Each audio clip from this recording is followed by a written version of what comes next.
Hello प्यारे बच्चों। और आज से हम लोग बहुत दिन बाद मिल रहे हैं। आज से हम लोग स्टार्ट करने जा रहे हैं राजनीतिक सिद्धांत एक परिचय। एनसीईआरटी का पहला पेपर है, क्लास 11th अध्याय 1। आज से हम लोग इस अध्याय को डेली बेसिस पे ख़त्म करेंगे। और आइए स्टार्ट करते हैं आज का पहला चैप्टर, राजनीतिक सिद्धांत एक परिचय। राजनीति विज्ञान या राजनीतिक सिद्धांत क्या है, इस बात को एनसीईआरटी ने बहुत बेहतर तरीके से बताया है। और जितनी बेहतरीन तरीके से इस पुस्तक की रचना की गई है वाकई लाजवाब है। कई जगह आपको चित्र दिखेगा और बातों को आसानी से बताने का प्रयास किया है। ये केवल न 11th के लिए बल्कि तैयारी करने वाले बीपीएससी हो, यूपीएससी हो, यूपीपीसीएस हो और मेंस राइटिंग में भी काफ़ी सहयोग करेगा, बहुत ज़्यादा सहयोग करेगा। या पीजीटी, टीजीटी वो बिहार का हो या यूपी का हो, हर जगह पे एनसीईआरटी 11th का ये समझ विकसित करने के लिए काफ़ी बेहतर है। खासकर हमारे 11th के छात्रों के लिए ये तो बहुत ज़्यादा आवश्यक है। इसको हम लोग स्टार्ट करते हैं। यहाँ पे दो लाली और एक लाली का चित्र है और एक लल्लू का चित्र है। इन दो नामों से हम लोग जुड़ते हुए इस चैप्टर को ख़त्म करेंगे। आइए देखते हैं लल्लू क्या कहते हैं। तो लल्लू कहेंगे लीजिए एक और किताब याद कीजिए।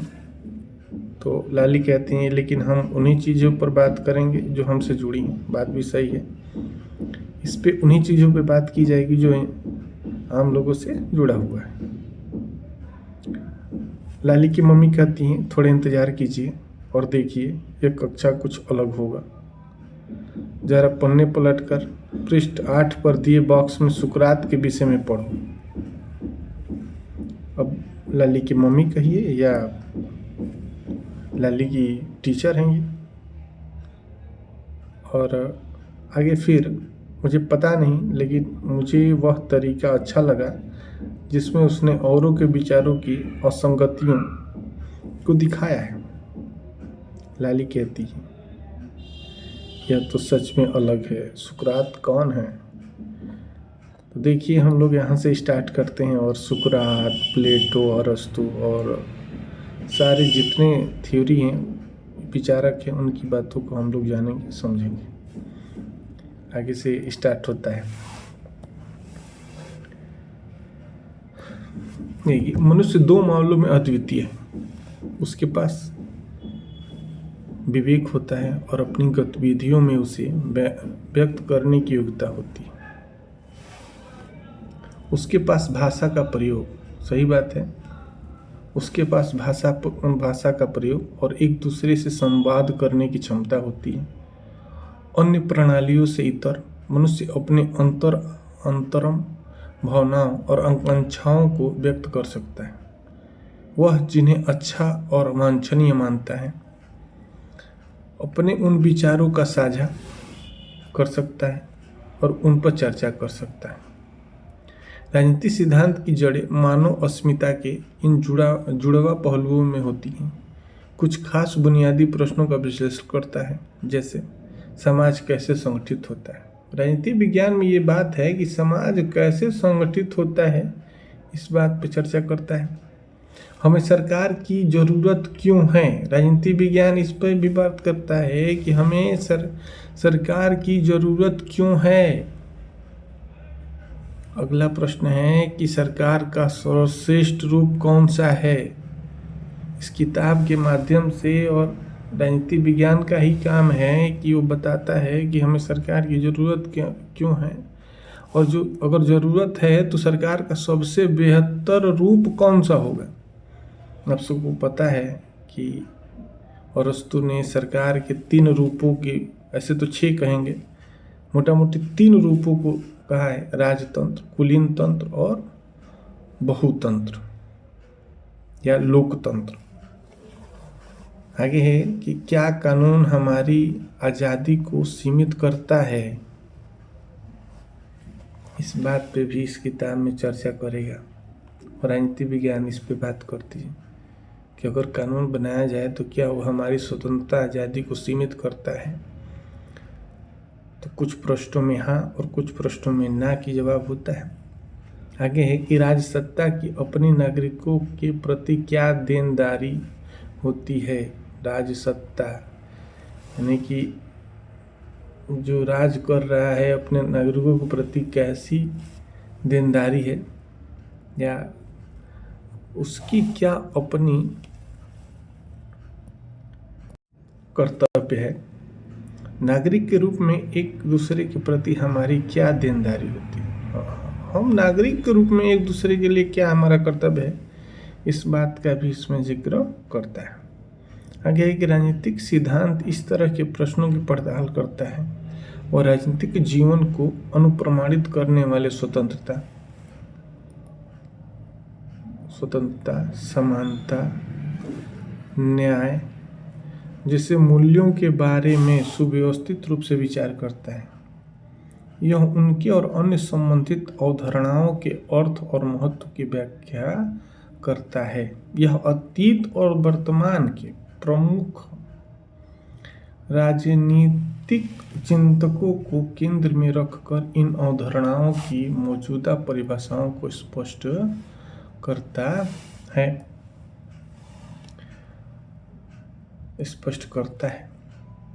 यह विद्यालय, दुकान, बस, ट्रेन या सरकारी कार्यालय जैसे दैनिक जीवन से जुड़ी संस्थाओं में स्वतंत्रता या समानता के विस्तार की वास्तविकता की परख को भी करता है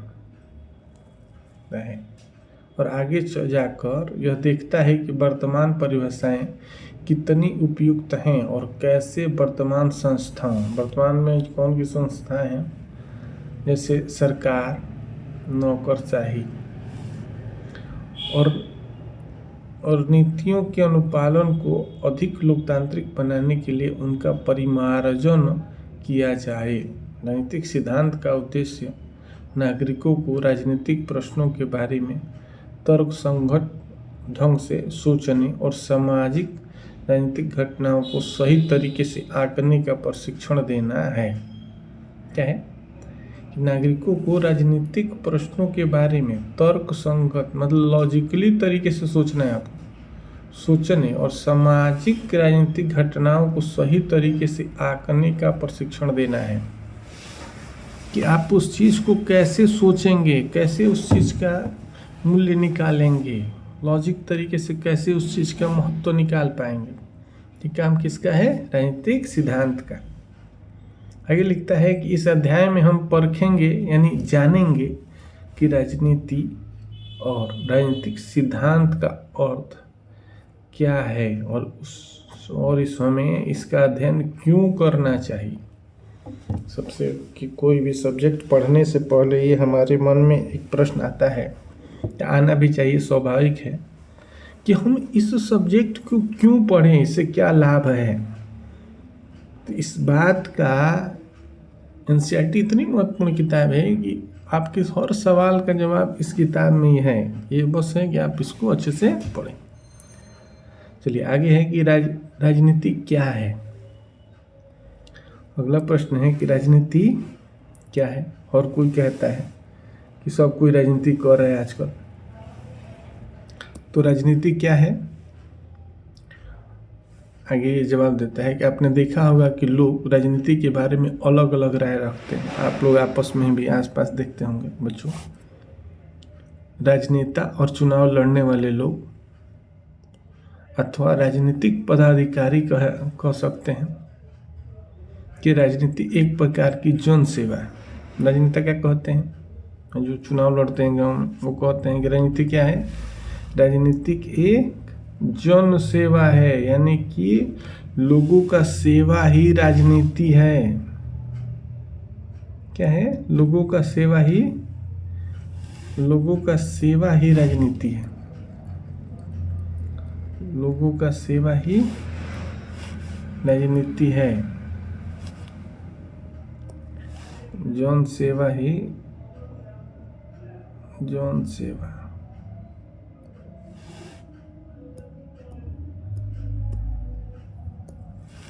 जन सेवा ही राजनीति है। राजनीति से जुड़े अन्य लोग राजनीति को दांव पेच से जोड़ते हैं।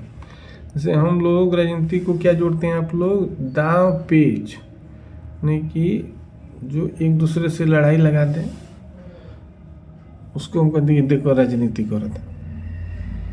तो राजनीति से अन्य लोग राजनीति को दांव पेच से जोड़ते हैं तथा आवश्यकताओं और महत्वाकांक्षाओं को पूरा करने के कुचक्र में लगे रहते हैं। कोई अन्य के लिए राजनीति वही है जो राजनेता करते हैं। बहुत सारे लोग कहते हैं कि राजनीति बहुत बेकार है। अगर उनसे पूछा जाए तो कहते हैं कि जो राजनेता करते हैं वही तो राजनीति है। अगर वे राजनेताओं को दल बदल करते, झूठे वादे और बढ़ चढ़कर दावे करते, विभिन्न तबकों से जोड़ तोड़ करते, निजी या सामूहिक स्वार्थ में निठुरता से रत और घृणित रूप से में हिंसा पर उतारू होते देखते हैं, तो ये राजनीति का संबंध घोटालों से जोड़ते हैं। जैसे ही राजनीति शब्द आता है हम लोग उसको हीन भावना से सोचने लगते हैं और उसी हीन भावना को निकालना है आपको। राजनीति केवल हीन भावना नहीं है और अलग अलग लोगों के लिए अलग अलग परिभाषाएं हैं। उसी चीज़ को एनसीईआरटी आपको बताता है कि आप आम आदमी सोचता क्या है। कुछ लोग इसको घोटाला समझते हैं, कुछ लोग इसको जन सेवा समझते हैं, कुछ लोग इसको दांव पेच यानी झगड़ा लगाने वाला सोचते हैं। तो अलग अलग लोग अलग अलग चीज़ें सोचते हैं, जबकि असल में ये राजनीति है कि समाज में कैसे चीज़ें होती हैं उसकी जानकारी देता है। आगे देखिए, इस तरह की सोच इतनी प्रचलित है कि जीवन के विभिन्न क्षेत्रों में जब हम हर संभव तरीके से अपने स्वार्थ को साधने में लगे लोगों को देखते हैं तो हम कहते हैं कि राजनीति कर रहे हैं। जब लोग स्वार्थ को साधने में लगे रहते हैं हम देखते हैं तो उन्हें कहते हैं कि यही राजनीति कर रहा है। यदि हम एक क्रिकेटर को टीम में बने रहने के लिए जुड़ तोड़ करते या किसी सहपाठी को अपने पिता की हैसियत का उपयोग करते अथवा दफ्तर में किसी सहकर्मी को बिना सोचे समझे बॉस की हाँ में हाँ मिलाते देखते हैं तो हम कहते हैं कि वो गंदी राजनीति कर रहा है। क्या कहते हैं कि वो गंदी राजनीति कर रहा है। आगे देखिए क्या है कि स्वार्थपरकता के ऐसे धंधे में से मोह भंग होने पर हम राजनीति से हताश हो जाते हैं। हम कहने लगते हैं मुझे राजनीति में रुचि नहीं है, मैं राजनीति से दूर रहता हूँ। ठीक है, मुझे राजनीति में रुचि नहीं है, मैं राजनीति से दूर रहता हूँ। केवल साधारण लोग ही राजनीति से निराश नहीं है। अगर आपको लग रहा है कि साधारण लोग राजनीति से निराश है तो ऐसा नहीं है, बल्कि इससे लाभान्वित होने और विभिन्न राजनीतिक दलों को चंदा देने वाले व्यवसायी, उद्यमी और अपने मुसीबतों के लिए आए दिन राजनीति को कोसते रहते हैं। ये लोग भी जो चंदा देते हैं राजनीतिक पार्टियों को वो भी कोसते रहते हैं कि अरे बहुत गंदा राजनीति हो रही है। देखिए, सिनेमा के कलाकार भी अक्सर राजनीति की बुराई करते हैं, आप लोगों ने देखा होगा। जो अलग बात है कि जैसे ही वे इस खेल में शामिल होते हैं वैसे ही वे अपने को इस खेल की ज़रूरतों के अनुसार ढाल लेते हैं।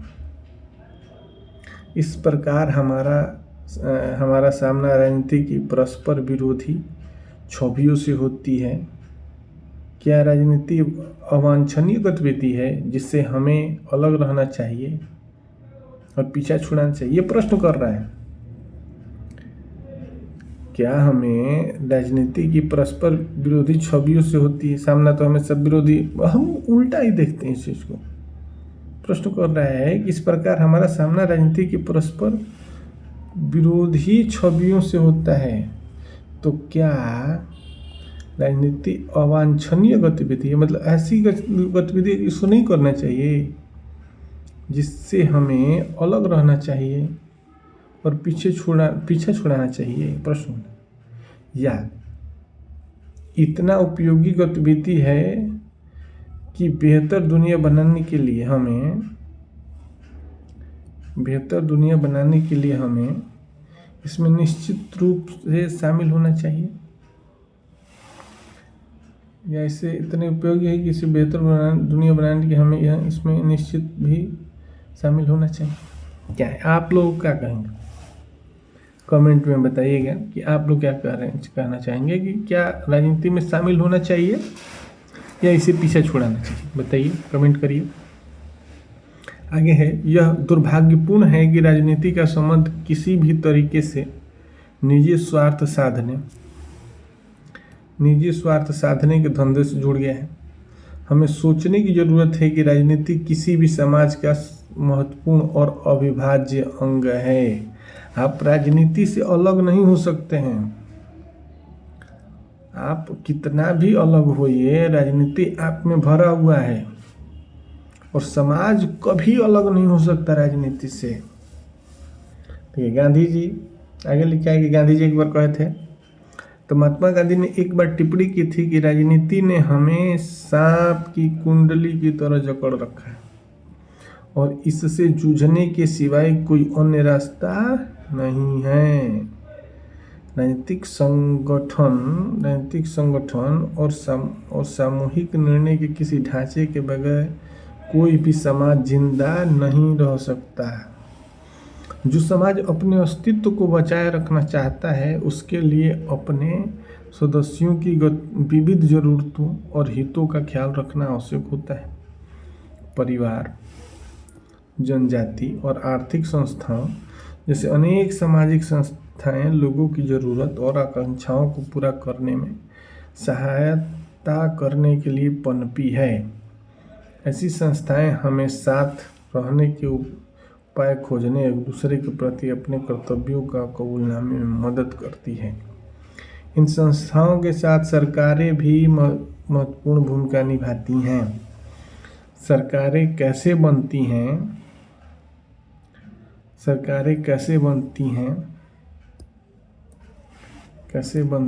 और कैसे कार्य करती हैं, यह राजनीति में दर्शाने वाली महत्वपूर्ण बातें हैं। क्या है? सरकारें कैसे बनती हैं और यह राजनीति में दर्शाने वाली सबसे महत्वपूर्ण बातें हैं।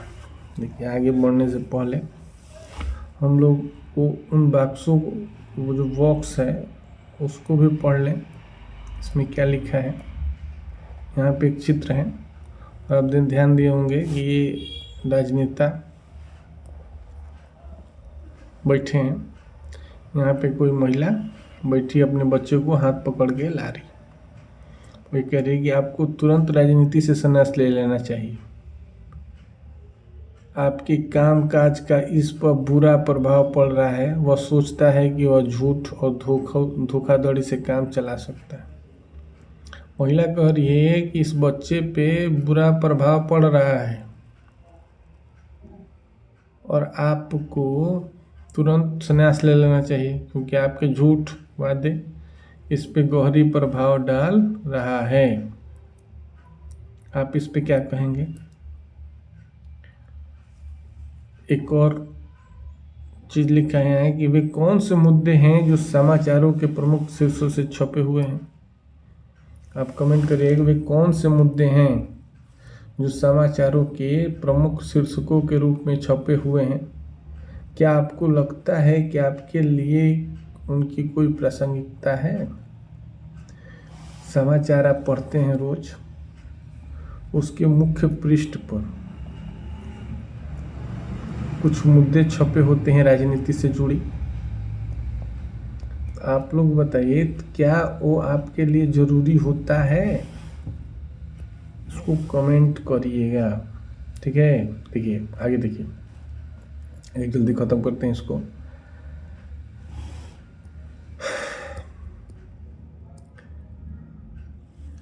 देखिए, लेकिन यह दर्शाने वाली महत्वपूर्ण बातें होती हैं। आगे देखिए, लेकिन राजनीति सरकार के कार्यकलापों तक ही सीमित नहीं होती। दरअसल सरकारें जो भी करती हैं वो प्रासंगिक होता है, क्योंकि वह लोगों के जीवन के विभिन्न तरीकों से प्रभावित करता है। हम देखते हैं कि सरकार हमारी आर्थिक नीति, विदेश नीति,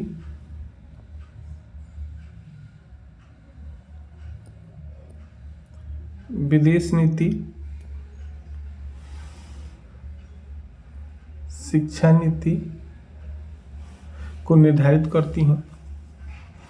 ये नीतियाँ लोगों के जीवन को उन्नत करने में सहायता करती हैं, लेकिन एक अकुशल और भ्रष्ट सरकार लोगों के जीवन और सुरक्षा को संकट में डाल सकती है। अगर सत्तारूढ़ सरकार जातीय और सांप्रदायिक संघर्ष को हवा देती है तो बाजार और स्कूल बंद हो जाते हैं। आप लोग जैसे सांप्रदायिक दंगा होता है तो स्कूल बाजार सब कुछ बंद हो जाए, तब स्कूल बंद हो जाएगा तो पढ़ाई कैसे होगी? इससे हमारे जीवन अस्त व्यस्त हो जाता है। हम अत्यंत जरूरी चीज़ों को नहीं खरीद सकते, बीमार लोग अस्पताल नहीं पहुंच सकते, स्कूल की समय सारणी भी प्रभावित हो जाती है, पाठ्यक्रम समय पर ख़त्म नहीं हो पाता और हमें परीक्षा के लिए अतिरिक्त कोचिंग और उसके लिए अतिरिक्त ट्यूशन फीस चुकानी पड़ती है। दूसरी ओर सरकार अगर साक्षरता और रोजगार बढ़ाने के लिए नीतियाँ बनाती हैं तो हमें अच्छे स्कूल जाने और बेहतर रोजगार पाने के अवसर मिल सकते हैं। ये सरकारें कितनी महत्वपूर्ण है। अच्छे लोगों को राजनीति में आना क्यों ज़रूरी है, ये किताब वगैरह पढ़ते हैं तो आपको पता चलेगा। देखिए, चूँकि सरकार की कार्रवाइयों का हम पर गहरा प्रभाव असर पड़ता है। सरकार कुछ भी करती है उसका गहरा असर तो हमारे ऊपर पड़ेगा ही। हम सरकार के कामों में खूब दिलचस्पी लेते हैं, हम संस्थाएं बनाते हैं और अपनी मांगे जोड़ने के लिए प्रचार अभियान चलाते हैं। हम दूसरों से बातचीत करते हैं और सरकार के निर्धारित लक्ष्यों को आकार देने का प्रयास करते हैं। जब हम सरकार की नीतियों से असहमत होते हैं, जब हम सरकार की नीतियों से क्या होते हैं, असहमत होते हैं, तो हम विरोध करते हैं और वर्तमान कानून को बदलने के लिए अपनी सरकारों को राजी करने हेतु प्रदर्शन आयोजित करते हैं। आप लोग भी देख रहे हैं कुछ दिन से प्रदर्शन हो रहा है पटना के गांधी मैदान में। सरकारें भले नहीं सुन रही हैं, लेकिन हम अपना विरोध प्रदर्शन दर्शाने के लिए प्रदर्शन आयोजित करते हैं। हम अपने प्रतिनिधियों की गतिविधियों पर जोश के साथ विवाद और विचार विमर्श करते हैं और कि भ्रष्टाचार बढ़ा या घटा। हम पूछते हैं कि क्या भ्रष्टाचार को जड़ से मिटाया जा सकता है। हम लोग बार बार इस पर चर्चा करते हैं कि क्या भ्रष्टाचार हमेशा के लिए प्रदेश से देश से ख़त्म किया जा सकता है। क्या किसी खास समूह के लिए आरक्षण न्याय संगत है या नहीं। आरक्षण न्याय संगत है कि नहीं है। हम यह समझने का प्रयास करते हैं कि क्या कोई पार्टी और नेता चुनाव जीतते हैं। इस तरीके से हम मौजूदा व्यवस्था और पतन के तर्कसंगत कारण तलाशते हैं और एक बेहतर दुनिया रचने की आकांक्षा करते हैं। आगे है कि यह निष्कर्ष यह है कि राजनीति का जन्म इस तथ्य से होता है। देखिए, राजनीति का जन्म इस जन्म इस तथ्य से है होता है कि हमारे और हमारे समाज के लिए क्या उचित एवं वांछनीय है और क्या नहीं, इस बारे में हमारी दृष्टि अलग अलग होती है। इससे समाज में चलने वाली बहुविधि वार्ताएं शामिल हैं जिनके माध्यम से सामूहिक निर्णय किए जाते हैं। एक स्तर से इन वार्ताओं में सरकारों के कार्य और इन कार्यों का जनता से जुड़ा होना शामिल है।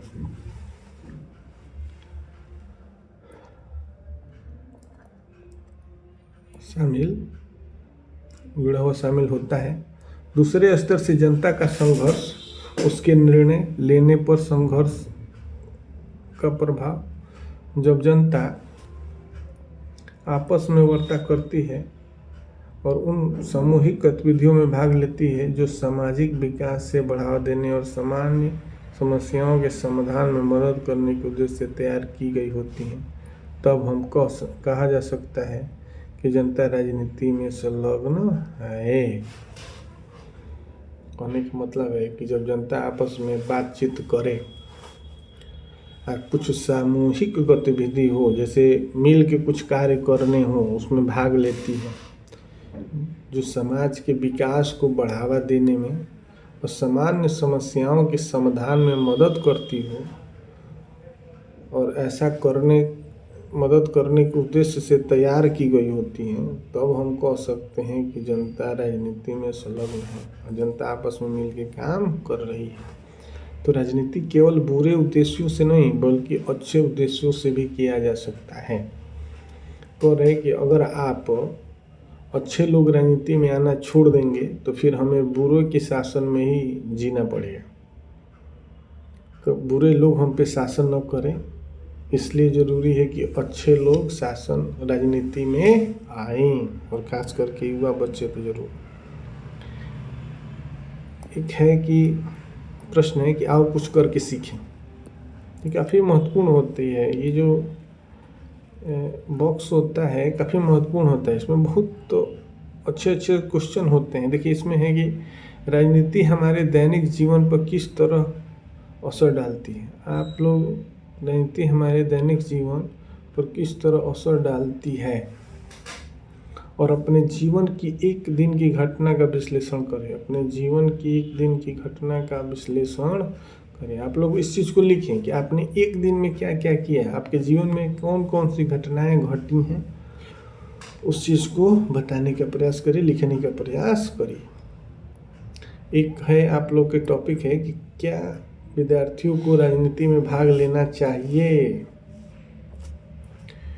ये आप लोग आपस में चर्चा करिए और बताइए कि क्या विद्यार्थियों को राजनीति में भाग लेना चाहिए।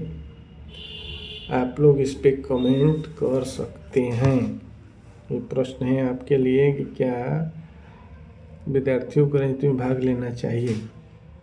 और इसके साथ ही आज के इतना ही, कल फिर हम लोग आगे से स्टार्ट करेंगे। आज कम से स्टार्ट होगा, फिर आगे वाला कल ज़्यादा करेंगे। धन्यवाद।